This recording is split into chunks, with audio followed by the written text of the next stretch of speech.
Ja, vi holder jo de her etniske madaftener. Det holder vi en gang om måneden cirka. Vi har gjort det her i foråret, og vi bliver formentlig ved med det her over sommeren, efter sommeren, fordi det har været en succes. Kvinderne de kommer til at tale rigtig godt sammen, når de står over maden. Og det er ligesom et uformelt rum, for at de kan snakke sammen på tværs af kulturer. Og mad det er jo noget, vi alle sammen har til fælles, så det er noget, alle kan forholde sig til. Og det er, hvor mange af kvinderne er på hjemmebane, og det gør, at det bliver et rigtig godt socialt fællesskab for mange af kvinderne at komme der.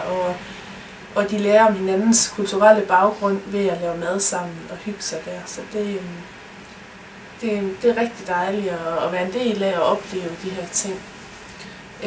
Det koster ikke noget at deltage. Vi har lavet som et gratis arrangement, og det fortsætter vi med, så længe vi i hvert fald har midler til det. Så må vi se, om det hen ad vejen skal blive et deltagerbetalt, eller hvor deltageren selv betaler for råvaren.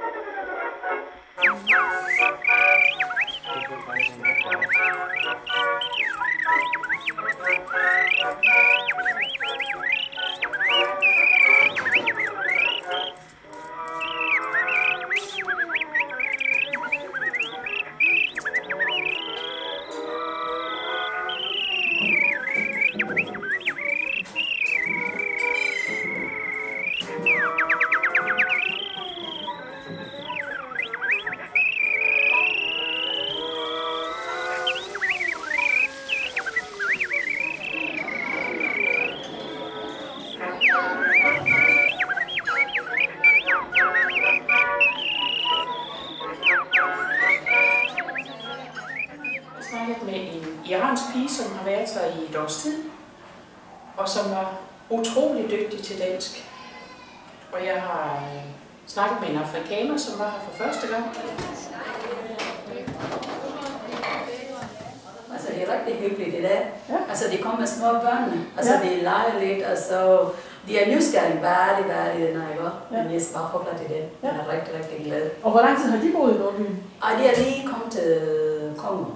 Kom til Danmark. Kommet fra Kongo? Ja, ja. Kom fra Kongo. Ja. Okay.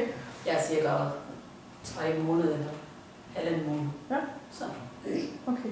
Og så inviterede du dem med herovre? Ja. Teknisk. Fordi de er mine naboer. Ja? Ja. Det var god det. Ja. Altså jeg forklarer til dem om Nordbyen. Hvad skal vi lave her? Hvad er det mulighed til dem? Og så er det nækker. Ja. Altså jeg kender en, der er på danskerne. Hun fortæller til dem på engelsk. Altså, så er det fint. Okay. Ja. De er rigtig glade at komme ud og kigge over mennesker, så de snakker, de spiser, ja. Hvordan de smager. Ja. Så de er rigtig glade.